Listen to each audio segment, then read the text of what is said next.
bom dia a todos. Sejam muito bem-vindos a mais um Chacoalha. Hoje, com a presença ilustre, mais uma vez, a nossa amiga Patrícia Alexandre, do Sinap São Paulo. E vamos falar hoje aqui, no nosso Chacoalha, de saúde mental. Sua agência está preparada para a nova NR1? Com a gente está a Ana Paula Rangel e a Fabiana Robertoni, mas antes vamos passar a palavra para a amiga Patrícia. Bom dia para você. Olá, pessoal, bom dia. Mais uma vez, obrigado pela presença de vocês. Estamos aqui numa sexta-feira ensolarada, bastante calor, com um assunto também bastante quente, bem fresquinho aí na mídia. É um assunto que as agências têm nos procurado, porque começa a valer aí a partir de 26 de maio. Mas a gente está aí com duas especialistas, duas pessoas que são parceiros nossos aqui do Sinap São Paulo.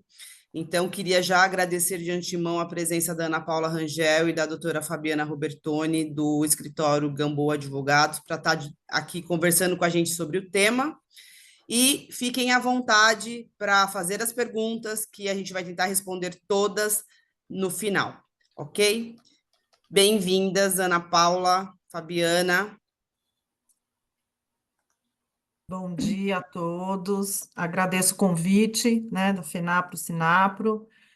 Acredito que é um assunto, ele é espinhoso, mas ainda bem que ele está acontecendo, né? Eu acho que sempre a gente tem que levar o assunto para as oportunidades que a gente consegue identificar com esse tipo de assunto, que realmente é um assunto bem complexo, mas não é impossível de se lidar. Agradeço o convite, passo a palavra para a doutora Ana Paula, que ela vai iniciar a nossa apresentação. Bom, pessoal, bom dia. Obrigada, Marcelo, obrigada, Patrícia, obrigada, Fabiana. A gente vai tratar, então, desse tema aqui tão importante, tão polêmico, tão quente, como diz a Patrícia aqui, que é exatamente isso, essa parte aqui de saúde mental, né? A gente vai tratar aqui um pouquinho de alguns temas, de algumas questões que a gente vivencia ao longo do período aí, como advogada, como auxiliar de RH, essa parte toda de consultoria a gente vem trazendo aqui. Como a Patrícia mencionou, a dinâmica vai ser, pode fazer pergunta sim, mas a gente vai responder ao final. Então, viu alguma coisa, já pode mandar, mas as respostas virão ao final aí para... E o interessante é, de fato, trazer dúvidas, questionamentos, para a gente conseguir avançar bastante nesse tema aqui, que é tão importante para nós. Então, vou começar aqui falando um pouquinho da importância, né? E aí eu decidi trazer aqui alguns números, alguns dados, pensando no nível global e nível Brasil, né? Então, eu começo aqui com um levantamento feito pela OMS, Organização Mundial da Saúde, e eles fizeram um estudo de que cerca de 12 bilhões de dias de trabalho, é muita coisa, né? São perdidos anualmente devido à depressão e ansiedade. Se a gente for pensar pela quantidade de dias, isso é muita coisa no ano, né? Só decorrente dessas duas questões aqui de ordem mental. E aí, pensando em números, né, economia mesmo, a gente está falando de um custo de cerca de $1 trilhão para a economia global. Então, assim, não estamos aqui falando apenas de saúde, o que já é muito importante, mas aqui também de um outro reflexo, que é muita coisa que as empresas não estão pensando e não estão avaliando. Mas isso pode acontecer no restante do mundo. Por isso eu venho aqui nesse próximo slide para trazer uma realidade nível Brasil, que foi um levantamento inicialmente aqui feito pelo Ministério da Previdência Social, INSS, né? Em que eles fizeram uma análise que em 2023 os afastamentos relacionados a transtornos mentais cresceram em cerca de 290 mil benefícios que foram concedidos. E os principais motivos desses benefícios que foram concedidos foram relacionados a transtorno misto, ansioso depressivo, episódios de depressão moderada e grave, veja, não estou falando aqui de episódio de depressão leve, e ansiedade generalizada. Aqui a gente pode falar, não, mas por que aumentou, o que não aumentou? De fato, pós-pandemia, eu não coloquei os dados aqui, mas pós-2020, a gente teve um aumento significativo no número de afastamentos e de problemas relacionados à saúde mental. Eu falo aqui, a gente atende muitas agências, né, no segmento, e de fato, a quantidade de pessoas que começaram a se afastar, apresentar atestados, foi gigante. É assim, é muita coisa mesmo. Então, a pandemia, é óbvio que teve um reflexo na vida das pessoas, né? Eu digo sempre que ninguém entrou e saiu da pandemia de forma igual. De fato, todo mundo teve um reflexo aqui, mas isso é importante na questão de dados, de números, né? Pensando no aspecto econômico, eu também busquei aqui um levantamento feito pela Federação da Indústria de Minas Gerais, e eles fizeram um estudo que identificou que existe uma perda no faturamento das empresas de cerca de 397 bilhões por ano, só relacionados a esses problemas de transtornos mentais, de saúde mental. Isso, pensando na economia como um todo, a gente pensa em 4,7% do PIB. É muita coisa. É um assunto de fato importante. A gente não está tratando aqui só por conta da ANR que mudou, a gente não está tratando aqui só sob o ponto de vista social, mas aqui eu acho que é importante pensar também do ponto de vista econômico. O que as empresas estão perdendo por não se preocupar com isso? O objetivo desses dados é exatamente trazer essa preocupação para todos, né? Eu vou seguindo aqui, e aí eu vou falar uma parte aqui que eu vou ser bem breve, porque não é o foco da nossa apresentação, mas eu acho que é importante a gente entender esse histórico legislativo. Ah, mas isso é uma coisa nova, a preocupação de saúde dos trabalhadores, segurança dos trabalhadores, do aspecto psicológico, né, de saúde mental? Eu digo que não, né? Desde o que a gente fala de Constituição Federal, que é a base do Estado brasileiro, ela já trazia a saúde como um direito fundamental de todos, né? É uma preocupação desde muito antiga. A CLT é um pouco mais antiga do que a Constituição, porém, algumas inovações ocorreram ao longo dos anos e sempre trazendo o quê? Direitos e obrigações relacionadas à saúde e segurança do trabalhador. Isso já sempre foi uma preocupação.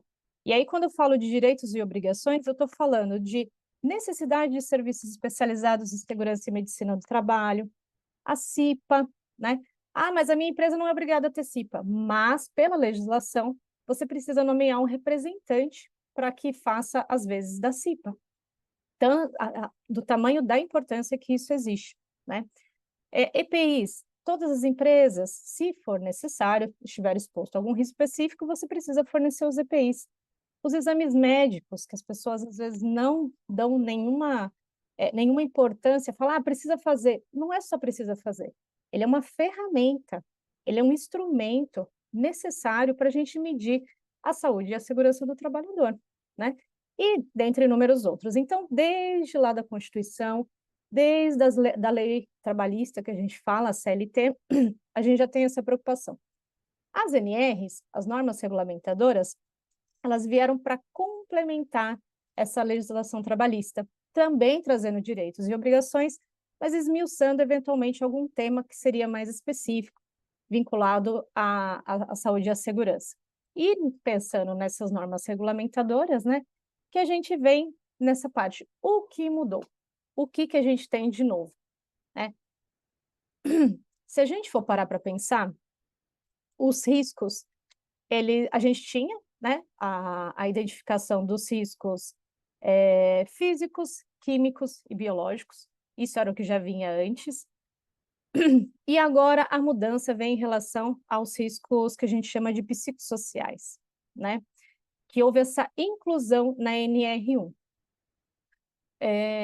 E quando a gente fala desses riscos psicossociais, o que é necessário fazer, né? As empresas, no passado, já eram obrigadas a fazer todo o mapeamento e o gerenciamento dos riscos relacionados a riscos físicos, químicos e biológicos. Agora, será necessário também fazer dos riscos psicossociais. E como que eu faço isso? Bom, a primeira situação é identificar. Eu preciso olhar, eu preciso identificar dentro da minha organização, dentro da minha empresa, se existe algum risco ocupacional relacionado aos riscos psicossociais, eu faço essa identificação, eu faço essa avaliação, e aí eu crio programas de gestão relacionados a medidas de prevenção. Então, se eu tenho, tudo bem, o que eu vou fazer? A gente vai tratar um pouquinho mais ao longo aqui da nossa apresentação, um pouco sobre isso, vai se estender ao longo da nossa apresentação, mas assim, o objetivo da NR1 seria esse, né?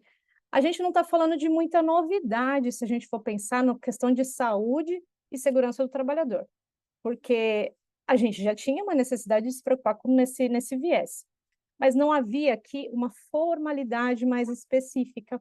Isso aqui já não estava numa exigência, né? Então, se eu tivesse uma fiscalização, por exemplo, um auditor do trabalho não poderia me falar, mas você não identificou risco psicossocial, não tem aqui medida de prevenção. Agora vai ter, né?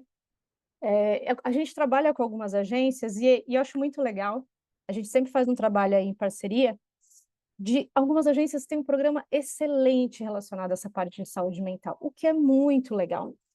E elas, assim, já faziam isso porque já identificavam o problema, sentiam a necessidade disso, buscavam um profissional específico para tratar. Então, eu vou preciso contratar uma empresa de medicina e segurança, de saúde e segurança do trabalho. E aí, o que eu faço? Eu já busco uma empresa que tenha um profissional, um psicólogo, um psiquiatra, uma pessoa que vai eventualmente permitir que seja concedidas terapias, pensando em plano médico. Então, algumas empresas já têm um programa muito legal. O que muda para essas empresas que já estão avançadas aí nesse processo? Essa formalização. A gente vai ter que colocar isso nos documentos oficiais, no PGR das empresas. É essa mudança para essas empresas, tá? Então, aí você me pergunta, tudo bem, Ana, você já me falou que teve essa mudança da NR, você já me falou que eu tenho que me preocupar com isso, mas afinal, o que é isso? Qual que é a preocupação maior que eu preciso ter em relação à saúde mental, né? E aqui eu vou me socorrer inicialmente de um conceito novamente da OMS, né? E o conceito que ela traz é o seguinte: saúde mental é um estado de bem-estar mental que permite às pessoas lidar com os momentos estressantes da vida, desenvolver todas as suas habilidades, aprender e trabalhar bem e contribuir para a melhoria de sua sociedade, de sua comunidade, perdão. Então, aqui, se a gente for esmiuçar um pouquinho mais esse conceito da OMS, a gente pensa o seguinte: o estresse faz parte do dia a dia, mas não é só não viver uma vida de estresse, é você aprender a lidar com isso. É você desenvolver, olhando o conceito, a gente poderia entender que seriam capacidades não apenas individuais, mas coletivas. É isso que faz com que a gente tenha uma saúde mental, né? É isso que permite que a gente desenvolva a capacidade de lidar com o problema, a capacidade de desenvolver as nossas habilidades de tomada de decisões, de estabelecimento de relações. É isso que permite que a gente tenha aqui a saúde mental, digamos assim, conforme esse conceito, né? Eu vou chamar atenção para o seguinte, né? Quando ele fala desenvolver todas as suas habilidades, aprendendo e trabalhando bem, isso aqui é muito importante, porque, de fato, é uma situação mais difícil, dependendo da circunstância, e é isso que a gente vem trazer aqui, dos riscos psicossociais no trabalho, né? Então, toda vez que a gente for pensar em saúde mental, a gente não tem que pensar apenas no individual, a gente precisa pensar no coletivo, no desenvolvimento de capacidades individuais e coletivas. E é com esse conceito, com essa base, que a gente vai seguir aqui com o restante da nossa apresentação. Então, eu dei aqui o conceito do que seria saúde mental, e agora a gente vai tentar entender o que é doença mental, né? Eu entendi o que é o conceito de saúde mental, e agora eu vou entender o que seria estar doente nesse ponto, né? E aqui, o que a gente pode entender? Que seria todo e qualquer transtorno ou deficiência psicossocial. Então, são estados mentais associados a um alto grau de sofrimento incapacidade funcional ou risco de comportamento autolesivo. Lembrando lá, a gente está falando de capacidade individual, capacidade coletiva, relacionamento com o mundo, relacionamento com as pessoas, lidar com problemas. Toda vez que isso fica deficiente, que fica com algum transtorno, a gente está falando de doença mental. Muitas pessoas têm uma dificuldade muito grande de entender isso, porque nunca passaram, ou porque nunca vivenciaram, porque não é físico. Eu não faço um exame, né? E eu identifico isso de forma rápida. Existe, de fato, uma conversa, uma abstração, um entendimento, uma entrevista, e com isso eu consigo fazer esse diagnóstico. É muito difícil, muitas vezes, porque a pessoa, às vezes, não consegue entender o que está acontecendo ali, muitas vezes, né? E quando a gente traz essa questão da doença mental no trabalho, aí eu começo a falar de riscos psicossociais no trabalho. E aí, o que acontece? São questões, transtornos, deficiências que são desencadeados dentro das empresas, dentro das organizações e que atingem diretamente as relações sociais e mentais. Então, por exemplo, toda vez que voltando, né? O estresse, ele faz parte do dia a dia. Ele faz parte do ambiente de trabalho, muitas vezes. Mas como eu consigo lidar com esse estresse? Então, por exemplo, toda vez que eu falo de metas e cargas horárias excessivas, essa situação seria um risco psicossocial? Eu poderia estar gerando um problema de saúde mental? Falta de apoio, falta de autonomia, falta de clareza nas tarefas, nos cargos, questões relacionadas a assédio. Isso está acontecendo? O meu empregado está sendo exposto a esse tipo de riscos psicossociais? Porque se eu estiver diante de uma situação dessa, eu posso, sim, vou precisar identificar, lembrando da NR, né? Identificar, avaliar e fazer alguma medida de prevenção, de controle desses riscos psicossociais, tá? Eu trouxe aqui o burnout, que se falou muito no passado, ano passado, esse ano ainda continua se falando, trouxeram algumas outras coisas novas, e aqui eu acho que eu vou me socorrer também da OMS para trazer o conceito, né? Quando a gente faz uma tradução livre do burnout, a gente está falando de um esgotamento. O que a OMS entende por esse burnout? Ele entende que seria um estresse crônico de trabalho que não foi administrado com sucesso. E aí, abre-se uma discussão que os médicos fazem, de fato, que seria o que é fenômeno decorrente do trabalho e o que é uma condição médica. Porque o burnout ele pode ser basicamente um fenômeno decorrente do trabalho. Estresse acontece em todos os lugares, o ambiente de trabalho, às vezes, é muito propício para isso. Mas o quanto que esse estresse não está sendo bem administrado? E o quanto ele é único e exclusivamente o causador daquele problema de saúde mental que a pessoa tem. E aí, essa discussão toda, a gente precisa avaliar... Eita. Parece que ele parou de compartilhar. Vocês poderiam confirmar para mim? Parou. Parou, né? Um minuto, que eu já continuo aqui. E aí, o que a gente avalia nesse ponto, né? Voltou? Voltou. Opa, obrigada. Então, o que a gente precisa avaliar nesse ponto específico aqui, né? Quais são... Aí eu fiz aqui um indicativo de 4 pontos, que eu acho que são importantes, né? Como que eu vou fazer essa diferenciação de um burnout, entre aspas, que não tem relação do trabalho, é um fenômeno decorrente do trabalho, é uma situação que aconteceu no ambiente de trabalho, com essa condição médica, que aí sim precisa de tratamento, que ainda assim ele está saindo. Puxa, menina.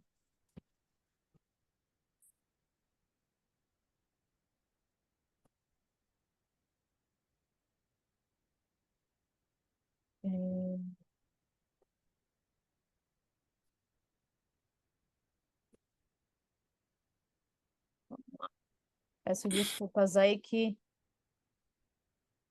ele não está deixando eu fazer a apresentação, ele está saindo toda hora. Então, Voltou. voltou, né, Patrícia? Obrigada. E aí, a gente precisa, para fazer essa avaliação, a gente precisaria desses 4, a gente teria outros, mas aqui eu chamo a atenção para esses 4, né? E aqui eu já faço um gancho em relação a algumas questões que são importantes. Como que eu vou entender se aquele afastamento daquele empregado por burnout, por exemplo, ele tem fundamento para uma condição médica? Pelas provas que eu tenho. Mas como que eu consigo isso, Ana? Quando eu faço um trabalho de gestão desde o início, desde a contratação, desde a admissão, eu encaminho esse profissional para um exame admissional, ele vai fazer esse exame admissional e vai verificar o que ele tem de problema ou não. Mas precisa ser um exame admissional sério. Não simplesmente a pessoa entra na sala, o médico coloca como apto e está tudo bem. E aqui a gente precisa se preocupar com as empresas que prestam esse tipo de serviço. Por quê? Se a empresa não tiver um suporte de um profissional vinculado à saúde mental, eu não vou ter essa avaliação. Eu não vou conseguir identificar se essa pessoa já entrou na empresa com esse problema ou não.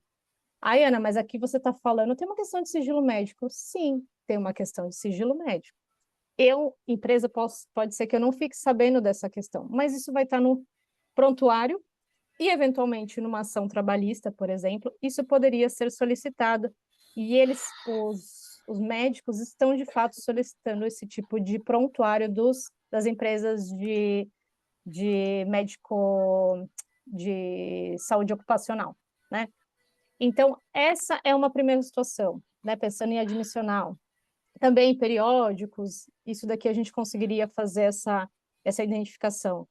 Outra coisa, um líder que conheça os seus subordinados, que exista, de fato, um trabalho, um conhecimento, saber, entender aquela pessoa, conversar, né? Saber o quanto que a pessoa entrou produzindo, se ela continua produzindo ou não, se teve diminuição desse trabalho dela. O que aconteceu? Se ela está presente ali de verdade ou se ela está só de corpo e a cabeça está longe. Esse ponto é importante. Se ela apresenta atestados, eu já me vi numa situação aqui pelo escritório, era uma agência, que a agência, o líder recebia os atestados e simplesmente falava para o pessoal, a pessoa vai se ausentar, a pessoa vai se ausentar. E aí, lá pelas tantas, que alguém virou e falou, mas gente, ela está faltando demais, o que está acontecendo? Ninguém nem tinha parado para ver os CIDs, a pessoa estava com um problema, precisava de ajuda. E não se preocupou com isso, né? Que poderia ter evitado essa quantidade excessiva de afastamentos, essa situação toda. E aqui eu já entro um pouquinho na necessidade de ter um programa de compliance bem estruturado e bem ajustado, bem formalizado, porque ele vai permitir que a cadeia, desde o início, seja feita de modo que se consiga colocar tudo conforme as regras, conforme a norma, o que precisa ser feito, o que não precisa ser feito, tudo em conformidade com a situação, né? E, bom, então eu tenho já um programa muito bem caminhado, eu tenho esse programa de compliance, mas alguma coisa fugiu, infelizmente, e aí vem o canal de denúncias. Esse canal de denúncias é uma forma de permitir também a conformidade com a legislação, verificar se tem algum problema, se tem algum líder, se tem alguma pessoa, se tem algum departamento que não está legal.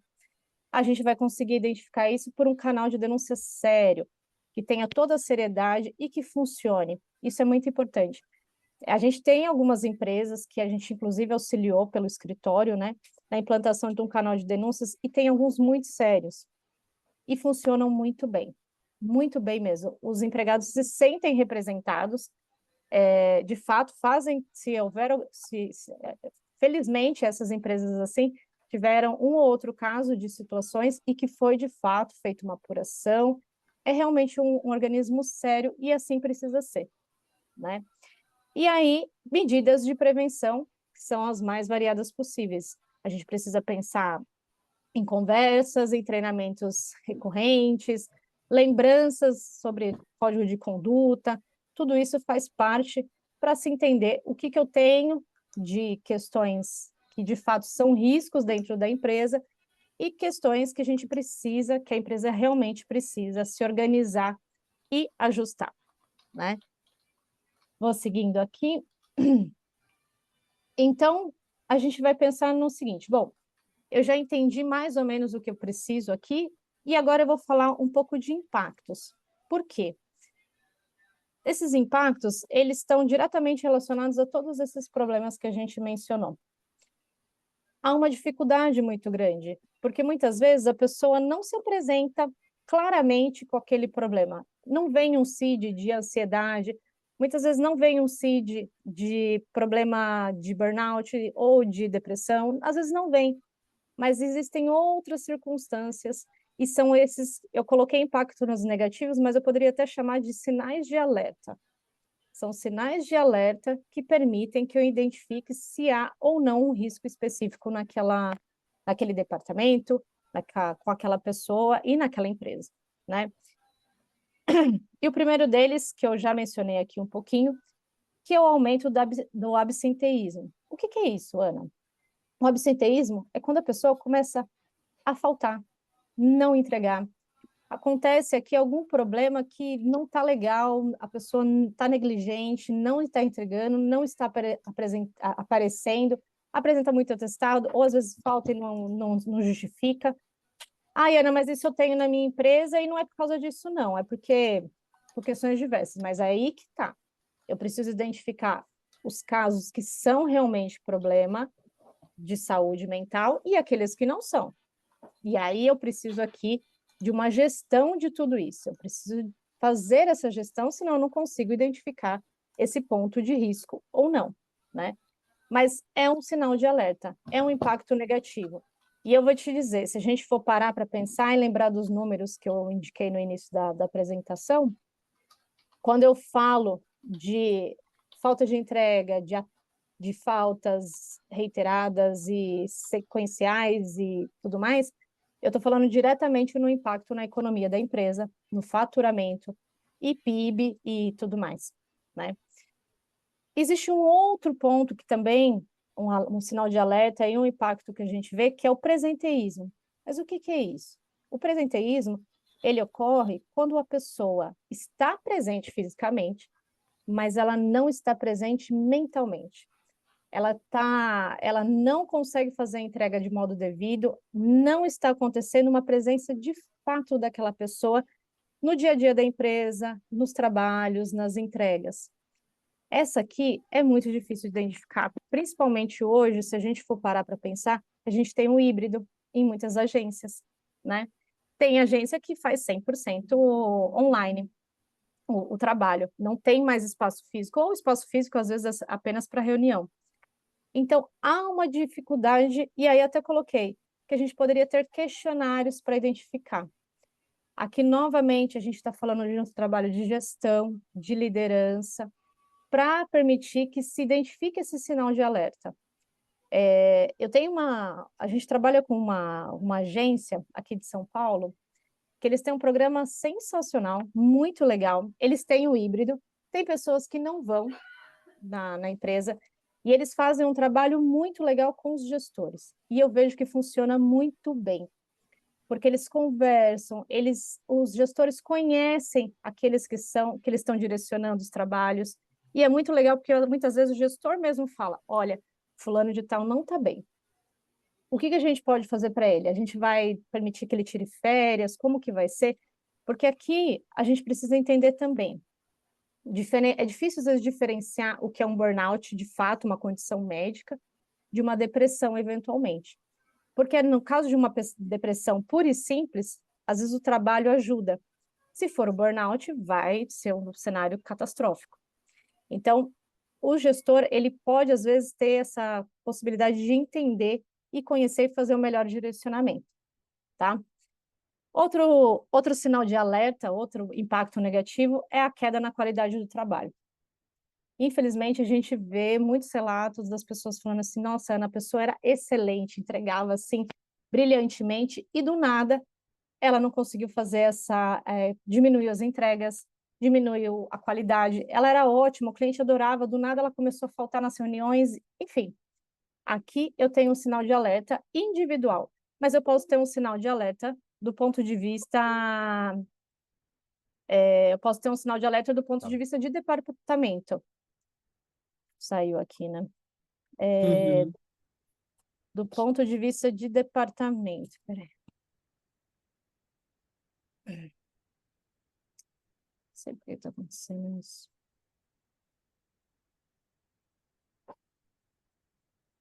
Pronto, voltou. Então, isso aqui, né, só voltando, então, às vezes eu tenho essa queda na produtividade, na qualidade dos trabalhos, na produtividade de uma pessoa específica, mas eu também tenho que pensar no departamento. Se acontece isso num departamento, mudou o líder e o departamento todo tá diminuindo a sua qualidade, no trabalho, então esse é um outro ponto de sinal de alerta que a gente precisa ficar atento e que ele vai entrar nesses riscos psicossociais. Por fim, aqui, pensando em impactos negativos e sinais de alerta, a gente vai falar do aumento da rotatividade. Nas agências, acho que desde sempre, pelo menos desde que eu trabalho no escritório, desde 2009, eu vejo que a rotatividade nas agências é muito grande. As pessoas, a gente tem alguns que ficam muitos e muitos anos, mas a regra é ter esse aumento na rotatividade. E aí você me diz, mas Ana, como que eu vou usar isso como sinal de alerta, então? Eu acho que o sinal de alerta vai ser em comparação, pensando em departamentos e setores da empresa. Então, se eu tenho um determinado setor, um determinado departamento, em que essa rotatividade está muito maior do que no dos outros, isso aqui sim vira um sinal de alerta. Eu preciso identificar, eu preciso fazer um trabalho ali, eu preciso entender o que está acontecendo. Mais do que isso, exemplo, a rotatividade nesse departamento era, sei lá, o pessoal ficava 1 ano no máximo, ou 2 e saía. Se agora está ficando de meses, o sinal de alerta tem que existir. A gente precisa olhar, precisa avaliar, lembrando, né, do que estava lá na NR, identificar, avaliar se de fato é um problema e, se for o caso, fazer o controle, fazer a medida de prevenção, tá? E, bom, acho que agora, deixa eu ver o slide seguinte. Agora eu passo a palavra para a doutora Fabiana, mas eu continuo aqui para a gente debater um pouquinho mais os assuntos. Está contigo agora, Fabi. Muito bom, Ana. Muito obrigada pela explicação, essa introdução importantíssima, né? A gente tem muito pouco tempo, é um assunto muito longo, né? Porque é um assunto que tem relação com diversas áreas de uma empresa, não apenas, né, a questão relacionada ao RH e aos controles de técnicos de segurança e médicos do trabalho. Então, agora a gente vai tentar passar para vocês um panorama de como medir essas situações no ambiente do trabalho, né? O que a NR fala de um modo geral, isso já existia antes da alteração da NR1, que a empresa precisa, de fato, elaborar um inventário e estabelecer um plano de ação. Até porque, se houver uma fiscalização do Ministério do Trabalho a partir da vigência da norma, né, que vai ser agora em maio, é o que o Ministério do Trabalho vai recomendar que a empresa faça, né? Se não fez, sob pena de autuação, as empresas terão que fazer essa análise ou reanálise. Então, precisa, num primeiro momento, fazer esse inventário de cada setor, elaborar um plano de ação, o mínimo que seja, criar os ambientes favoráveis no trabalho, com o orgulho de pertencimento. A gente sabe que está difícil fazer essa vinculação, né? Estabelecer esse vínculo por conta de questões geracionais. A gente tem aspectos diferenciados de comportamento de cada geração no ambiente do trabalho, e aí essa adaptação com o rigor da lei é, de fato, um desafio para as agências, né? A gente sabe disso. E aí o que a gente vê bastante é a implementação de alguns programas de saúde mental que tenham como foco flexibilidade e reconhecimento dos pares, né, da força de trabalho efetivamente. E isso, né, que reflete no investimento também de retenção de talentos, que é o que a Ana falou, para tentar baixar essa rotatividade e que isso se prolifere de uma forma negativa, né, a rotatividade se prolifere de uma forma negativa, arrastando essa cultura, eu acho que para todas as outras agências, porque no final das contas a gente sabe que um determinado profissional, às vezes, né, ele pode reproduzir o mesmo comportamento em todas as outras agências, né? Isso falando de excessos, quando há um excesso daquilo que a gente trata como uma doença séria, a gente também sabe dos excessos que acontecem no ambiente empresarial. Então, como medir isso? Eu acho que, num primeiro momento, a gente sempre falou, né? Conheça o seu empregado, né? Saiba quem é o seu empregado. A gente sempre usou esse jargão, isso é muito antigo. Conheça o seu empregado. Além de conhecer o seu empregado, eu acho que tem coisas que fogem do nosso controle, porque a gente não consegue também mapear a vida individual de cada profissional, mas a gente precisa ter controle do ambiente de trabalho. Esse controle do ambiente de trabalho, ele não é fácil. Por quê? Né? É lógico, os riscos físicos, né, como a Ana falou, os biológicos, são facilmente identificáveis. Os riscos psicossociais, eles demandam um pouco mais e demandam um trabalho um pouco mais profícuo. Por quê? Porque as doenças mentais, de um modo geral, são multifatoriais, né? Isso que a Ana falou. Às vezes a pessoa tem uma questão, claro, que é um gatilho no trabalho, mas existe algumas outras questões importantes que ela esteja enfrentando no ambiente familiar, por exemplo. Então, violência doméstica ou local de residência. Às vezes a pessoa mora num local que não tem nem saneamento básico, né?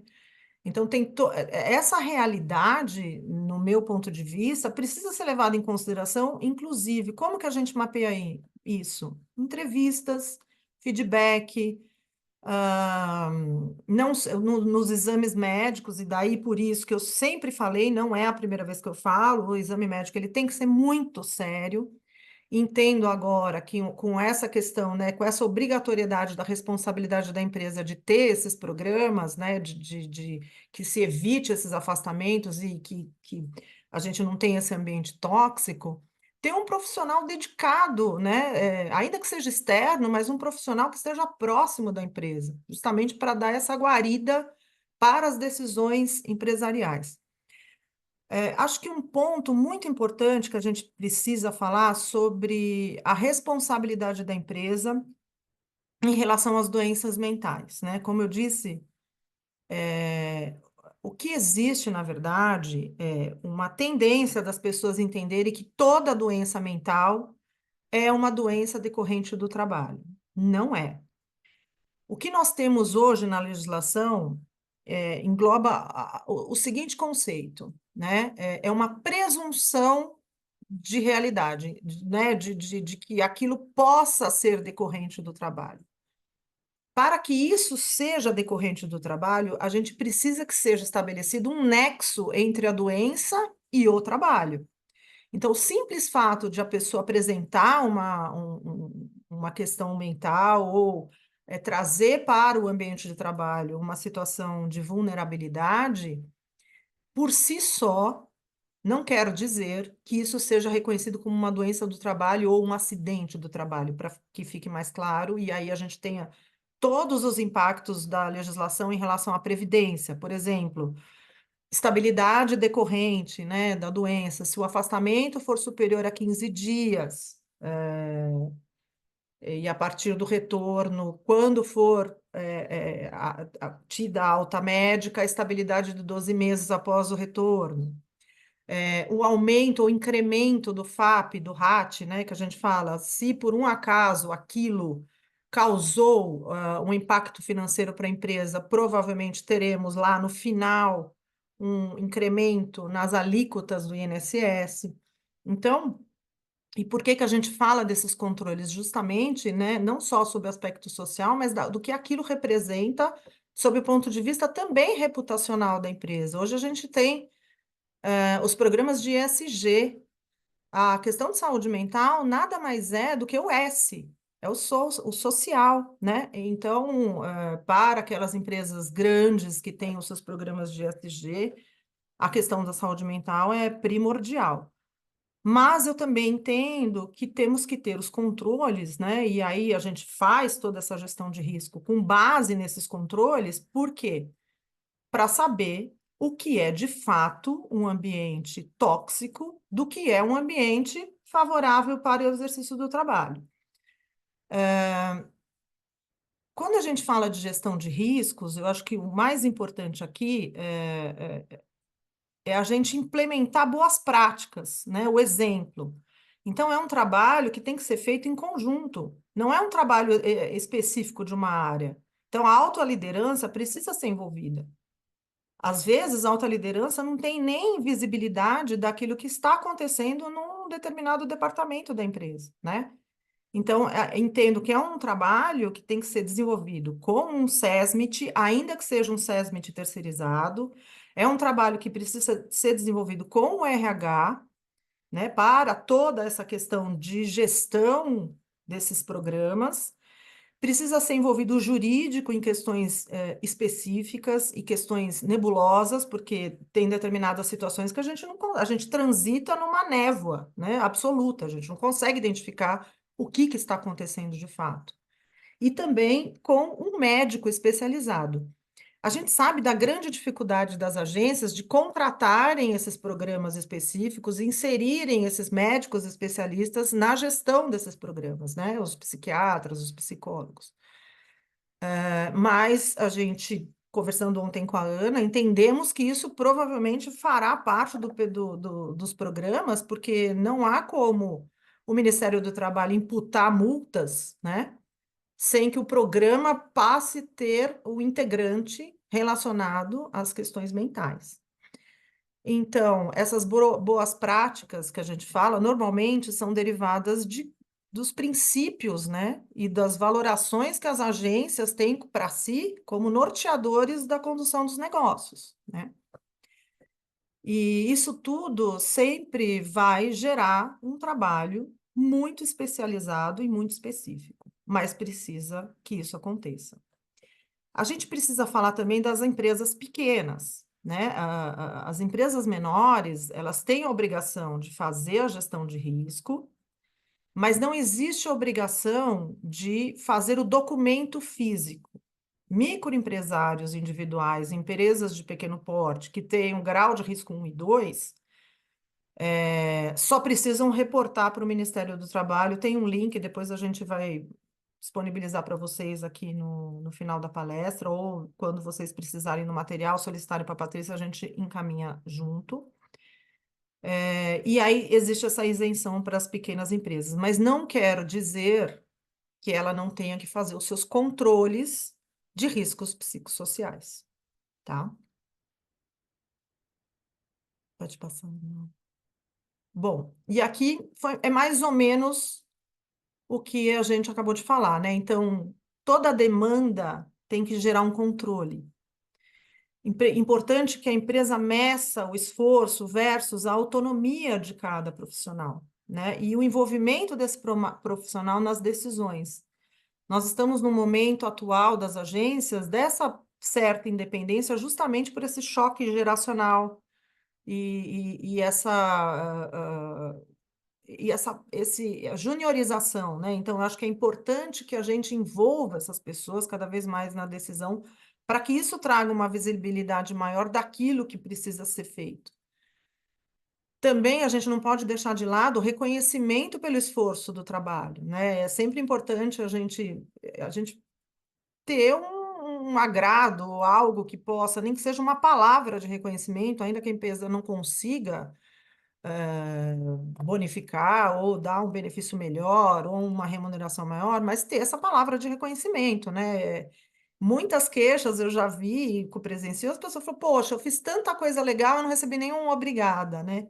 Então, acho que precisa ter essa cultura da gratificação. que não é só em dinheiro, né? Acho que é importante falar isso. Falei da visibilidade para a liderança, né? Usar dados reais. Existem essas pesquisas de clima. Em algumas empresas funciona, em outras empresas não funciona, porque as perguntas e os questionários são super padronizados, às vezes não reflete o que aquele empregado sente. Então, isso tem que ter um cuidado, não é só aplicar a pesquisa de clima, eu acho que é também descer lá no detalhe, porque muitas empresas também obrigam os seus empregados a responderem essas pesquisas de clima, e existe até um temor, né, de que isso reflita ali numa futura demissão. Então, essa medição tem que ser eficiente, aplicar questionários, analisar o clima, verificar os riscos psicossociais. Acho que, Ana, puder passar para mim. E a gente faz aqui um apanhado do que é criar um ambiente saudável, né? Bem-estar emocional, bem-estar psicológico e bem-estar social.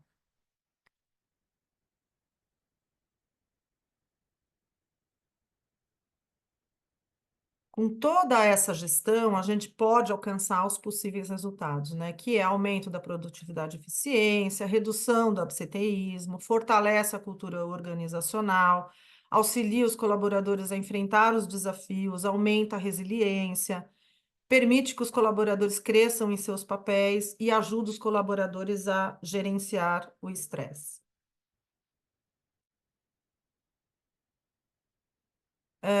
Aqui eu vou falar um pouquinho da certificação da empresa promotora da saúde mental, mas antes gostaria de falar sobre uma matéria do professor Mário César Ferreira, que é um médico do trabalho dedicado para saúde mental em ambientes públicos, né? Então, ele é muito famoso. Ele tem um material que é muito antigo, e aí eu ontem, estudando para essa palestra, fiz uma comparação do material dele com o que a gente tem hoje, e ele começou a falar isso nos anos 2000. A gente vai disponibilizar esse material porque ele é público, né? Ele está na internet, para vocês terem uma ideia de como esse assunto é antigo, né? De como isso já vem ao longo dos anos. E ele utiliza uma expressão que eu acho que a gente precisa tomar muito cuidado, que chama o ofurô corporativo.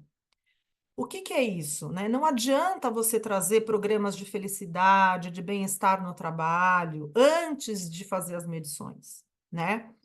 Porque ele falava já nos anos 2000 que esse é o furor corporativo, a pessoa vai, se sente bem no momento em que tem todos esses programas né, fazer massagem, meditação, tudo isso, e no minuto seguinte a fadiga continua, o estresse continua, as horas extras excessivas continuam, as metas excessivas continuam. Então, o que que se fala sobre isso?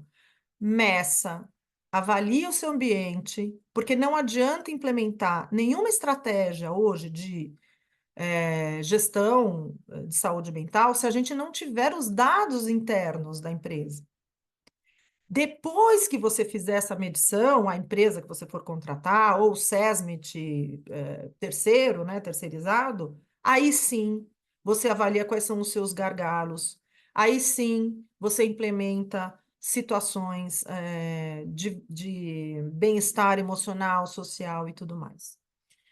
Importante falar, quando a Ana falou de compliance, e aí acho que é um peso que a gente tem que dar para essa área, eu não sei se todas as agências têm institucionalizado, mas deveria ter pelo menos, no mínimo, um comitê. Depois, acho, Patrícia, a gente falar um pouquinho sobre isso num outro momento, mas um compliance mínimo vai auxiliar, inclusive, questões de prova, né? Se é de fato um assédio. Ele consegue, o compliance vai conseguir identificar se aquela situação de assédio gerou o burnout, ou gerou um afastamento por uma doença, por uma incapacidade mental. Então, junto com o compliance, que é um outro braço, né, das áreas que vão fazer toda essa gestão de saúde mental, então é um assunto, como se diz, é um assunto que dá trabalho. Não dá para a gente chamar qualquer pessoa, fazer um programa mais ou menos e instaurar para cumprir, né, como se fosse um carimbo num papel e cumprir a legislação. A gente sempre preza, né, por essa construção. É óbvio, a gente está em 26, há pouquíssimo tempo, né, da estruturação de tudo isso. Então, precisa correr. Precisa correr, fazer a lição de casa e começar a aprimorar. Com o tempo, vocês vão chegar num patamar muito, acho que confortável para vocês poderem falar desse assunto de uma forma tranquila. E aí, depois de tudo isso, eu acho que é importante a gente falar um pouquinho da certificação da empresa promotora da saúde mental, porque ela é um mecanismo que vai auxiliar vocês também, após toda essa lição de casa, olhar para a empresa, para o ambiente e tudo mais, já que está tudo em ordem, seria interessante vocês tentarem ter esse certificado justamente para afastar qualquer tipo de penalização, né? É importante isso, porque quando a gente fala de multa do Ministério do Trabalho, na minha cabeça é algo que, sei lá, pode ser que a direção entenda, tudo bem, eu pago a multa e me livro do problema. Não é bem assim. A gente sabe que as multas você pode incorrer numa primeira multa, depois ser dobrado, né, na próxima fiscalização, e isso pode desencadear um procedimento específico no no Ministério Público do Trabalho. Então, ainda que, né, que se faça essa avaliação, tudo bem, a gente sabe que tem empresa mesmo que assume o risco da multa e depois resolve lá no judiciário todas essas outras situações. Mas aí, o que a gente precisa ter como alerta é que as multas do Ministério Público do Trabalho, elas são pesadíssimas, do Ministério Público do Trabalho são pesadíssimas, né? E vão ser forçados os termos de ajustamento de conduta, vai provavelmente virar uma ação, isso vai demandar muito mais tempo e dinheiro do que você fazer toda a parte preventiva. Falando até num sentido reputacional, como eu disse antes. Então, sob o ponto de vista, né, da matéria, a gente, claro, poderia ficar aqui muito tempo falando, né, abrindo várias outras frentes de atuação. A questão da responsabilidade, eu acho que é um fator importante, porque você só vai responder se aquilo tiver um nexo de causalidade, mas para que você possa se defender dessa presunção, você precisa ter os documentos, você precisa demonstrar que houve, de fato, um trabalho, né, uma construção do tema dentro da sua empresa, de forma transparente, aberta, com comunicação efetiva. Então, acho que sob esse ponto de vista, acho que a gente conseguiu fazer um mapeamento geral. Vocês fiquem absolutamente à vontade agora, né, para que a gente entre agora nas questões mais específicas que vocês tiverem sobre algum ponto aí que não ficou claro ou que vocês tenham além do que foi apresentado. Fabiana, Ana, excelente material, muito bom. Enquanto o pessoal faz as perguntas aqui no Q&A, vamos aos recadinhos.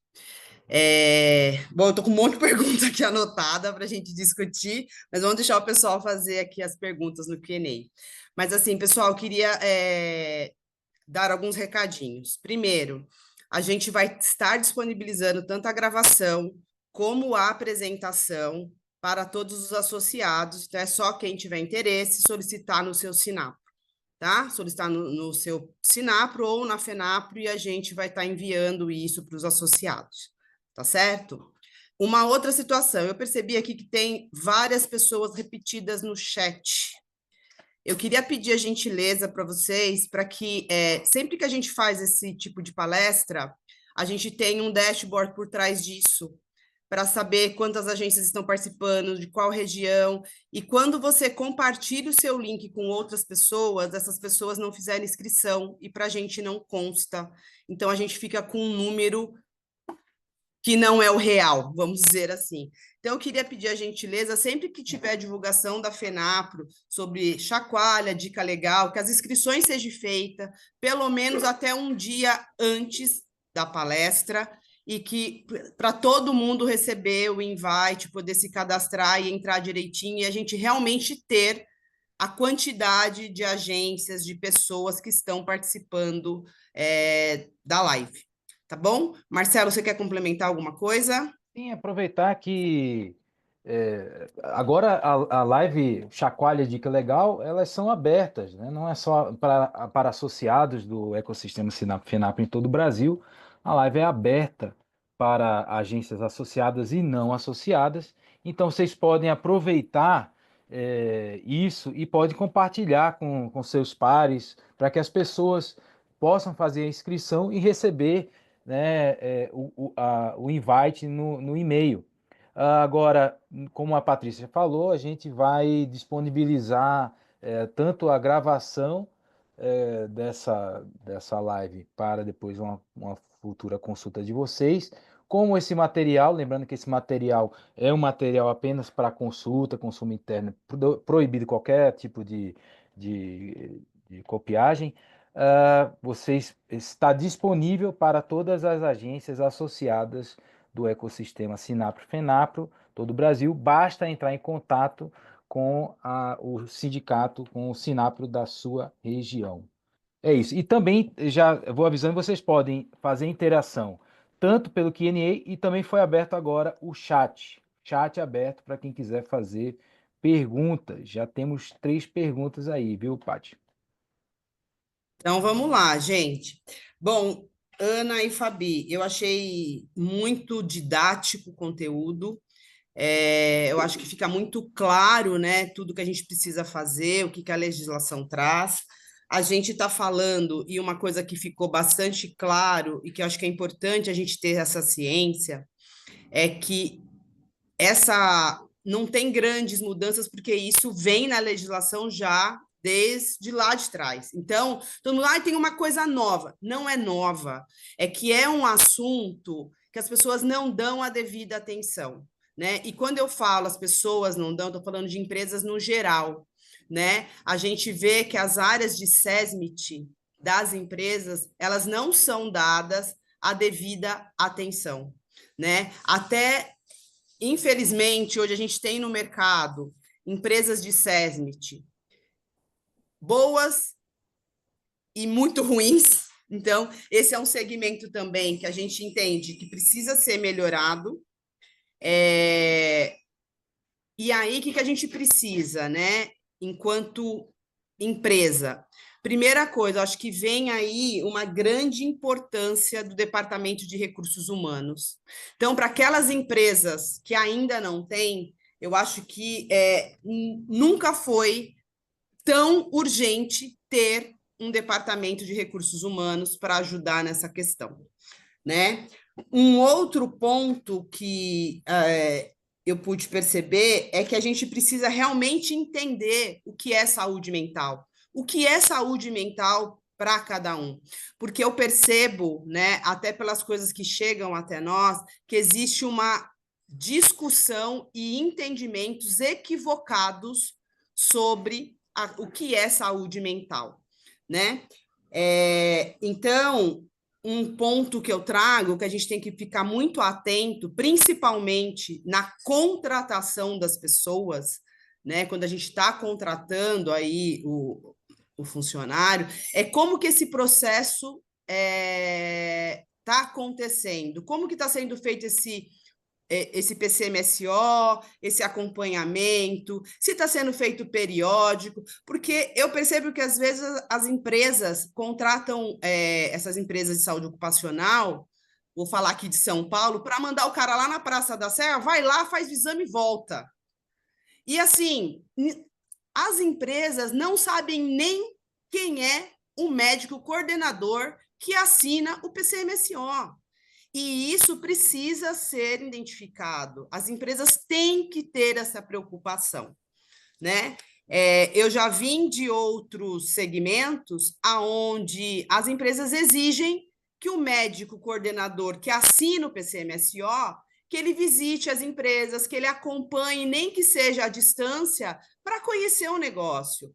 Porque quando o funcionário vai fazer lá um exame de retorno ao trabalho, um exame periódico, ele tem noção do que a pessoa está dizendo e se realmente aquilo tem um nexo causal ou não para a doença que ele diz, né? Então, essas são algumas ponderações que eu trago para complementar. Agora, eu queria ouvir de vocês, não sei se vocês já ouviram isso, e quem está participando aqui na live também fique à vontade em colocar aí no chat. A gente tem percebido, principalmente via LinkedIn, muita gente que trabalha CLT, que apresenta burnout nas empresas, mas que oferece trabalho freelancer em outros lugares. E aí, você começa a ver que burnout, né, em alguns casos, se a gente não faz esse acompanhamento todo que foi sugerido aqui, a empresa pode ter aí alguns problemas e pagar uma conta que não é dela. Vocês acham que é isso mesmo? Estou equivocada no meu ponto? Queria ouvir um pouquinho vocês. Acho que não tem nenhuma controvérsia em relação a isso, Patrícia. Sim, e eu vou te falar que a pandemia trouxe isso aqui para o cenário das agências, principalmente, né? A gente tem muito, a gente já teve até caso de consulta aqui no escritório, que era assim, Ana, eu vi o cara fazendo serviço para outra empresa. O que eu faço? Né? E aí, na época, era um cliente bem muito correto, com todas as formalidades. No final, eu falei: olha, pelo contrato, ele nem pode fazer, porque no horário de trabalho, está expresso no contrato dele que ele não pode, entendeu? Então, assim, é um problema de ordem de norma, nesse caso desse cliente que tinha tudo muito bem regulamentado. A gente pode ter um problema de concorrência desleal, porque está trabalhando para as duas empresas que são concorrentes e etc. Do ponto de vista de saúde, que foi o que você mencionou, é um problemão. Porque, assim, de fato, se você tem toda uma jornada de 8 horas diárias na empresa e você acumula 1, 2, 3, 20 serviços, você vai chegar num estresse total. Não tem como. É natural. E como que você faz para gerir isso? É aquele trabalho de gestão mesmo, de avaliação, de conhecimento do seu profissional. E, infelizmente, isso precisa ser feito.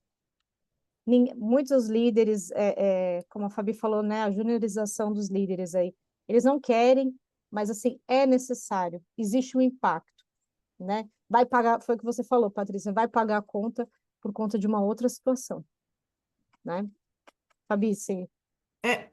Eu acho perfeito, tá perfeito. O que a gente tem que lembrar também, Patrícia, é que além do ato concorrencial, que é crime, né? Existe um impacto, às vezes a gente vê pessoas, por exemplo, a gente teve um caso super famoso no escritório, que a pessoa mega doente, com seríssimos problemas, mas aí era físico, não só mental. A gente descobriu que a pessoa tocava bateria à noite, numa balada. Então, não dá para a gente ter um detetive 100%, né? Só faltava essa, a gente ter que contratar mais uma pessoa para ficar mapeando a vida dos empregados. Mas a gente precisa entender que é multifatorial, não é normalmente tudo decorrente do trabalho. Tem casos que sim, que são gravíssimos, né? Que a gente vê que tem um assédio moral velado, que isso não aparece, a pessoa não tem como provar, que o assédio moral ou sexual é complicadíssimo, a gente sabe disso, né? Porque o problema é um problema de prova. Como que se prova um assédio moral? Isso a gente pode depois tratar num outro Teremos momento. palestras sobre isso, hein, pessoal? Fiquem atentos aí nas nossas redes. Então, isso que vocês estão falando da atividade concorrencial, ela pode acontecer até por atividades recreativas, e a gente não sabe. A empresa não tem como saber tudo, né? Então, o que Sim, vai por isso da ajudar? importância do acompanhamento, né? O que vai ajudar? São os programas, são os mapeamentos, são os controles, né? Porque quando alguém alegar alguma coisa, assim, espera um pouquinho, a gente tem tudo aqui mapeado. O que você está me falando é você nunca foi num ambulatório dizer que isso era decorrente do trabalho. Agora que você saiu, você entrou com a ação, aí você falou que foi né, pressionado, vamos lá. Então, você tendo essas provas, você afasta a responsabilidade da empresa. Não temos como fugir de perícia médica, que esse é outro ponto. Se a gente não faz a prevenção, vai para quem? Vai para um perito analisar aquela doença e a gente não tem controle, porque o perito do trabalho, a gente sabe que ele é tendencioso, né? Ele vai proteger Uhum. lá, dependendo do discurso que é dado na reclamação trabalhista. Sim. Bom, vamos lá as perguntas. Eu vou começar com uma pergunta aqui do chat, porque tem várias pessoas perguntando a mesma coisa, e eu acho que a gente responde aqui várias questões. Quando a gente fala de saúde mental, NR, legislação, a gente está falando para funcionários seletistas, ok? Para funcionários PJs, tem várias perguntas perguntando como que a gente faz isso para PJ. Queria ouvir vocês. Bom, vamos lá, né, Fabi? Acho que aqui a gente precisa, de fato, entender o que que é empregado e o que que é prestador de serviço.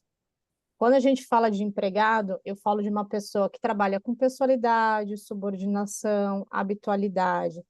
Ela não tem autonomia, digamos assim, no sentido de ela é subordinada, o trabalho dela é supervisionado. Tem todo um. É o que a gente fala do CLT, né? Hoje em dia, o CLT, eu estava até lendo uma matéria ontem falando que o CLT virou um xingamento entre os jovens entre os jovens e crianças. Mas, enfim, é o CLT. É essa pessoa que trabalha sob aqui um comando, uma questão específica. Quando eu falo de prestador de serviço, eu estou falando de uma outra relação, e isso precisa estar bem diferenciado, exatamente para a pessoa não se confundir como um empregado. Então, um prestador de serviço, ele tem autonomia, ele tem flexibilidade, ele tem possibilidade de trabalhar para outras empresas, desde que não seja concorrente, isso precisa estar em contrato, etc. É outra situação, né? A gente não pode confundir uma coisa com a outra. Se ele é um prestador de serviço, se ele realmente vai prestar serviço para a sua empresa, pela empresa dele, da forma como é feito, com autonomia, liberdade, possibilidade de trabalhar para outras empresas, a gente não tem como fazer uma gestão de risco psicossocial para ele. Sequer é possível. Eu dou um exemplo que para as pessoas às vezes fica mais claro. Se você tivesse contratando um escritório de advocacia, o Gamboa Advogados, contrataria quem iria prestar serviço para vocês? A Ana, a Fabiana, o Gamboa, a Cláudia, enfim. Não teria sentido vocês fazerem um risco psicossocial em relação ao escritório, porque é uma relação diferente. A nossa relação é muito próxima. Quando a gente tem clientes no escritório, a relação é muito próxima. A gente presta serviço jurídico, tem consultoria, tem empresa que já sabe da nossa vida, mas é diferente. Então, esse prestador de serviço, ele precisa ter esse distanciamento, sob pena de você realmente ser responsabilizado em relação a esse profissional. Ele pode muito bem entrar com uma ação trabalhista e dizer, olha, eu sofri um burnout na empresa, quero vínculo reconhecido, e etc, etc. E aí, se você fizer um risco psicossocial de um prestador de serviço, eu acho que você está dizendo, ele é meu empregado. Então, eu tenho uma irregularidade, eu estou cometendo uma fraude contra a legislação trabalhista, tá? Fabi, se você quiser... Só complementando, o STF mudou o entendimento sobre PJ, né? A gente sabe que a jurisprudência dos vínculos de emprego está completamente alterada, não é mais como a gente tinha antes da reforma trabalhista, que eu nunca falaria aqui, e reproduzo até o que o Gamboa fala. Eu nunca imaginei na minha vida que eu fosse falar isso sobre PJ. Mas daí, você ter autorização para contratar determinadas formas de prestadores de serviços, não quer dizer que eu tenho que tratar esse prestador como empregado. Então, agências que ainda estão nessa forma de contratação, eu recomendo que vocês reanalisem seus contratos de trabalho, reanalisem a gestão desses PJs e não coloquem mais PJs como se fossem empregados. Tem que ter uma gestão diferenciada para esse núcleo. E nesse caso da NR1, a gente sabe que o PJ normalmente é o próprio constituído em pessoa jurídica e a pessoalidade está escancarada, ainda que tenha esse entendimento do STF que permite a contratação PJ, é importante que você afaste a forma de trabalho dele, dê uma diferenciação na forma de trabalho, não mais como um empregado fosse. Então, quem quiser, depois a gente pode fazer até um outro tema aí importante para a gente debater com minúcia de como que isso tem acontecido hoje nas relações jurídicas. Mas eu concordo com a Ana que ela falou, né? A gente precisa afastar o tratamento fraudulento disso. Carolina Fachin está fazendo um questionamento sobre, nos casos de afastamento por depressão, ansiedade, justificadas como problemas familiares ou particulares, alguma responsabilidade da empresa? A empresa tem que arcar com algum custo nesse tratamento? Olha, aqui a gente precisa fazer uma diferenciação, né? A gente chama de quando há anexo causal, é esse o termo que a gente usa, ou com causa. Quando eu falo de nexo causal, aquele problema de saúde está diretamente relacionado ao trabalho? Se sim, eu tenho nexo, sim, existe responsabilidade da empresa, né? A depender, obviamente, de questões de fiz a avaliação correta, fiz toda a parte de prevenção ou não, né? E tem a concausa, que muitas vezes, quando a gente fala de saúde mental, é isso que a gente verifica. Existe uma concausa. A pessoa tem uma questão pessoal, particular, familiar, e também tem alguma coisa a ver com o trabalho. Nesse caso da concausa, existe uma responsabilização da empresa, mas de modo limitado, tá? Então, precisa avaliar, mas essa avaliação, quem faz é o médico. A gente não consegue fazer essa avaliação 100%. Principalmente de saúde mental, porque é muito complexo, é um trabalho de fato específico, precisa da expertise, né?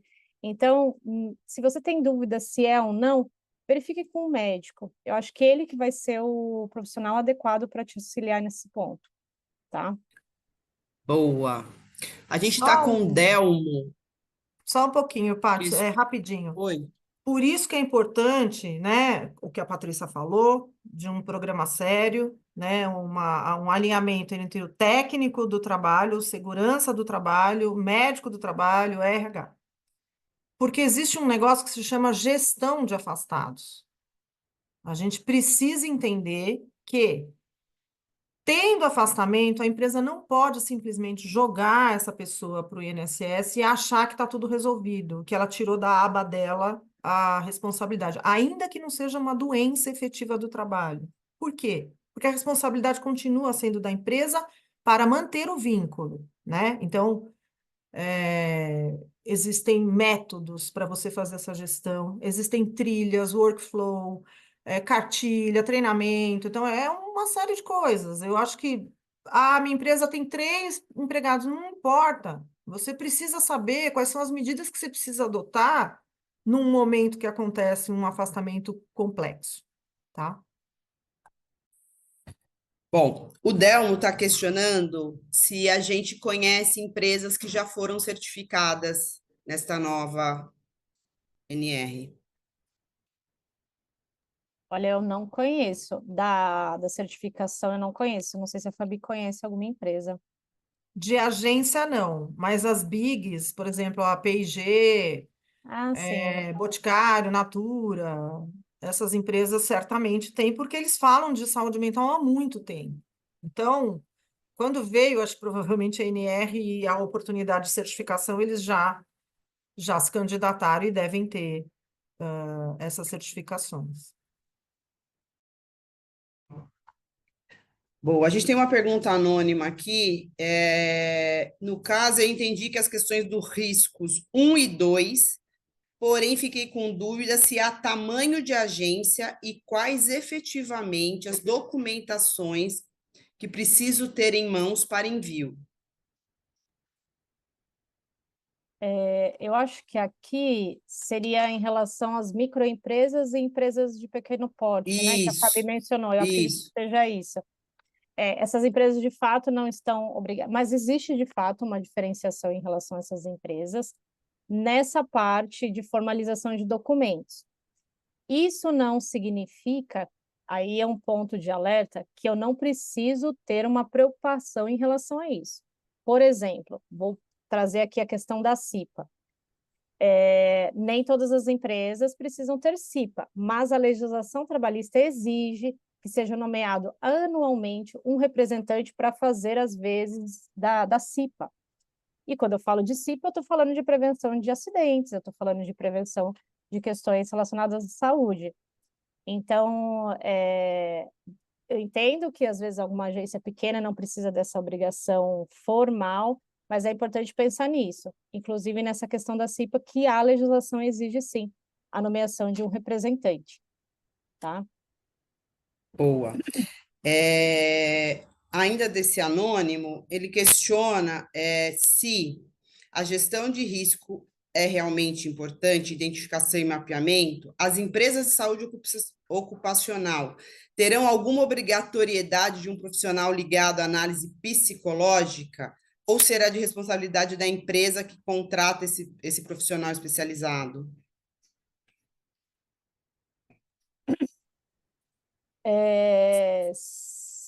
Em relação a esse profissional especializado, a legislação não trata, né? O que a Fabi mencionou, e eu falei um pouquinho também, é que haverá uma tendência, e isso é uma coisa que eu já levanto há muitos anos, a Fabi também, que a gente fala, você vai renovar com uma empresa de saúde ocupacional, verifique se tem um profissional vinculado à saúde mental, um psiquiatra, porque você pode ter um caso assim, e um médico generalista não vai conseguir fazer a avaliação correta disso. Então, sim, é importante a gente pensar nisso daí como uma questão necessária. Verificar isso, fazer. Algumas empresas prestam esse serviço, outras não, mas é importante pensar nessa avaliação pontual. Hoje a gente não tem uma obrigação de ter um profissional assim, mas pode ser que no futuro isso seja necessário, tá? Muito bom. Lu, nós vamos montar o grupo aí. Eu quero você aqui em São Paulo tratando desse assunto com a gente, viu? Vamos colocar esse negócio em pé aqui. A Luciana Bastos está sugerindo da gente tratar mais desse assunto, porque o caminho é longo, e é muito longo. Então, vamos ver se a gente consegue aqui em São Paulo juntar as agências aqui para a gente trabalhar esse ponto. Enfim, eu acho que respondemos todas as perguntas. Ah, Paty, deixa eu só falar um negócio que eu lembrei do E-Social, Boa. por conta do Segurança e Medicina do Trabalho, Indasmês e EPP.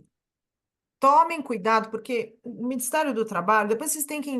Eu acho super recomendar vocês entrarem lá no Gov.br. Ana, depois a gente também põe junto o link, porque existem fichas que o próprio Ministério do Trabalho divulgou para empresas que querem ter um norte de como fazer isso, como começar a fazer isso, né? A gente sabe que o SESMIT, ele só é obrigatório para empresas de risco 1 acima de 500 empregados, né? Então, como que a gente se vira para menos de 500 empregados? A gente faz o SESMIT externo, a gente contrata um técnico, a gente contrata um médico do trabalho para que a gente possa ter essa prestação de serviços, tá?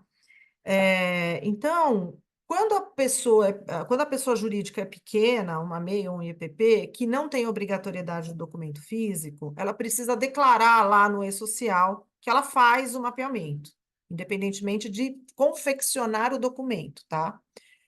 Então, precisa ter só um cuidado, porque quando você imputa lá, dizendo que você não tem risco nenhum, existe o risco ergonômico na maioria das empresas. Então, só tomem cuidado com isso quando o profissional habilitado for fazer essa comunicação com o E-Social, lembrar que tem os riscos normais de ambiente de trabalho, o risco ergonômico, e não só o mental, tá bom? Porque a norma regulamentadora 1, ela continua como ela era, ela só introduziu o risco psicossocial. Então, todos os outros procedimentos continuam valendo da mesma forma, tá? Uma Boa. correção aí, hein? Oi? O Sérgio Centeno, da Media Brands, colocou: olha, não sei por que saiu Luciana Bassi, mas não foi ela. Essa questão aí do comitê, quem escreveu fui eu. Então era o Sérgio. Porque ele Então, entrou com o link dela, só por isso. foi isso. Foi isso. É isso, Sérgio. Você entrou Sérgio, com o link que ela mandou e aí queremos aparece o você nome se dela. inscrevendo aqui, hein? Então fica aí a Aí, ó, dica. já tô colocando a Luciana aí, ó, para tocar. Aí, é Bom, isso. pessoal, ô Cândida, você Ficou está uma, falando sobre ficou uma dúvida a dela aí, Cândida ela falou colocou. isso, mas assim, a dúvida da Cândida é sobre assédio moral. Esse é um tema complexo, é um tema que a gente não vai tocar aqui, a gente vai ter uma palestra específica sobre o tema, tá? A gente vai trazer, então assim, nos acompanhe nas redes sociais, nos nossos e-mails que a gente envia, nossos e-mail marketing, falando aí dos próximos encontros. A gente vai ter um assunto também chamado compliance básico, como implementar. Então, a gente vai trazer aqui para todo mundo a ideia de como implementar um compliance básico, né, para todo o tamanho de agência, independente da agência ter 3 pessoas ou ter 1.000, tá? Então, nos acompanhe, porque são assuntos muito complexos que a gente não consegue abrir aqui muitas frentes, que a gente não vai conseguir responder. Então, a gente está focando, a gente tem na nossa grade um assunto específico chamado assédio, que a gente vai tratar de todos os tipos de assédio. Então, assim, nos acompanhem nos próximos capítulos, tá bom? Dúvidas não Mais alguma respondidas. dúvida, alguma coisa que não ficou claro aqui? Alguém quer fazer mais alguma pergunta? Eu acho que alguém está falando que não teve dúvida que não foi respondida. Se tiver alguma dúvida que tiver passado aqui, a gente vai responder ela por e-mail. Se tiver alguma outra que a gente, de repente, foram muitas perguntas aqui, tanto no Q&A quanto no chat, vocês podem encaminhar também um e-mail para saque@fenapro.org.br ou para contato, qual é o do Sinap São Paulo? Atendimento? Sinap São atendimento@sinaprosp.org.br. Exatamente. Esse programa foi gravado, pode ser e será disponibilizado para as agências associadas, tanto o material também desse programa. Vocês podem solicitar para um dos executivos em todo o Brasil. Lembrando que o tema desse Chacoalha de hoje é um tema que também foi o alvo ali da nossa VanPro, a nossa pesquisa Visão de Ambientes de Negócio em Agências de Propaganda. Só para vocês terem uma ideia, vamos anunciar inclusive os resultados da última pesquisa e já vou trazer um spoiler aqui, que entre os principais desafios das agências, da gestão da agência, para 51% das agências, gestão de processos e equipes está ali no topo da cadeia, seguido de gestão de pessoas e política de RH com 44%.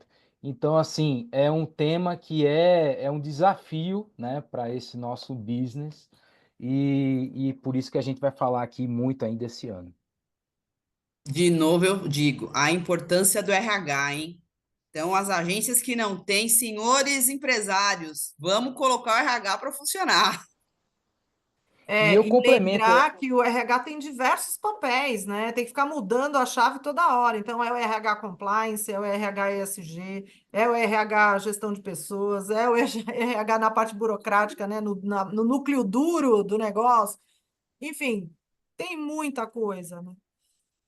E eu complemento aí, gente, vendendo nosso jabá, é o seguinte: fazemos 2 pesquisas VanPro durante o ano, visão do ambiente de negócio das agências de propaganda, e é muito importante que as agências respondam essas pesquisas para que a gente possa entender quais são os desafios das agências durante o ano, tanto para fechamento do ano como na metade do ano. Tivemos um agora no mês de fevereiro para ver tudo o que aconteceu em 2024.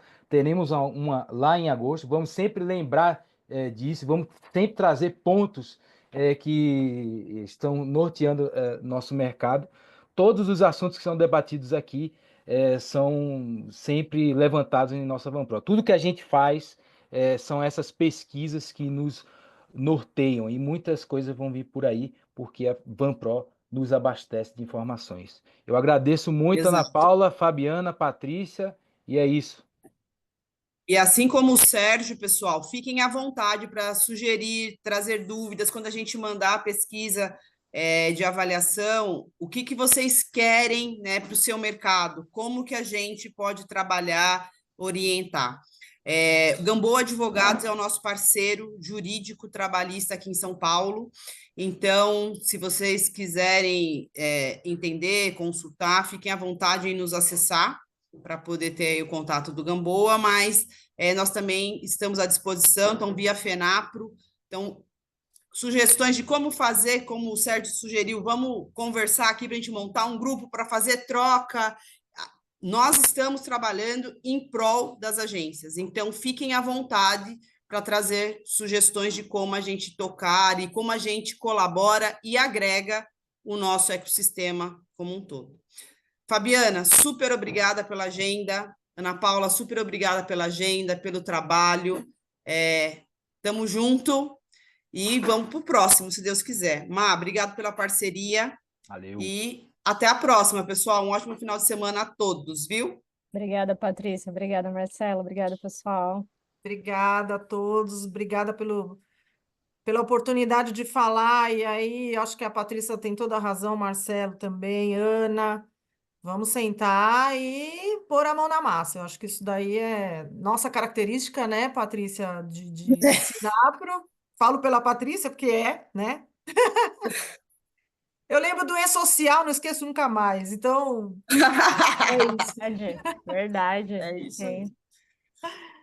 Então, tá bom, galera. Muito Abraço. obrigado.